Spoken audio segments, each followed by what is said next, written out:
தாங்க முடியல. கடவுள்கிட்ட வேணாம் கடவுள் எனக்கு. எல்லா கடவுளுக்குமே எல்லா மிருகங்களுக்கும் 30 வயசு தான். கடவுள்களுக்கா மிருகங்கள்? எல்லா மிருகங்களுக்கும். மிருகங்கள். கழுதை வந்து கடவுள்கிட்ட நம்மளுக்கு 30 வயசு வேணாம் கடவுள். ஏன் அழுக்கு துணியை பார்த்தாலும் என் மேலே சுமத்தி விடுறேன். சுமந்து சாக முடியாது. 15 ரிட்டர்ன் வாங்கிக்கங்க. சரி. அடுத்து நாய்க்குட்டி வந்துச்சு. வேணாம் கடவுள் எனக்கு 30. எவன் கல் எடுத்தாலும் வத்துன்னு எண்ணித்தே எறிகிறாங்க. வீண்டி எரி வைத்தே என்னால் சாக முடியாது. அது தெரிஞ்சு 15 ரிட்டர்ன் வாங்கிட்டார். குரங்குட்டி வந்துச்சு. என்ன பொழப்பு கடவுள். இந்த சாப்பாடுக்கு அந்த மரத்தில் தவி இந்த மரத்தில் தவி. அது தெரிஞ்சு 15 ரிட்டர்ன் வாங்கிட்டார். கடைசியில் நம்மால் வந்தார் மனுஷன். என்ன கடவுளே நம்மளுக்கு 30 போட்டுருக்கீங்க ரொம்ப சீப்பாக, கொஞ்சம் மீட்டருக்கு மேலே போட்டு கொடுங்க அப்படின்னு ஆட்டோ டிரைவர் மாதிரி பேசிட்டு. அப்போ தான் கழுதுகிட்ட வாங்கின 15 போதுமா?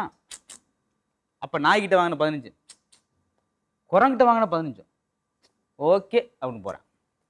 அதான் கடவுள் கொடுத்த அந்த 30 வயசு வரைக்கும் நம்மளால சந்தோஷமாக இருப்பேன். காலேஜ் முடித்து கல்யாணம் வரைக்கும். அப்புறமேல தான் கழுதுகிட்ட வாங்கினது. குடும்ப சுமையை சுமக்கிறேன் கழுதையா, அதான் கழுதையா சுமக்கிறானே. அப்புறம் நாய்கிட்டேருந்து வாங்கினது.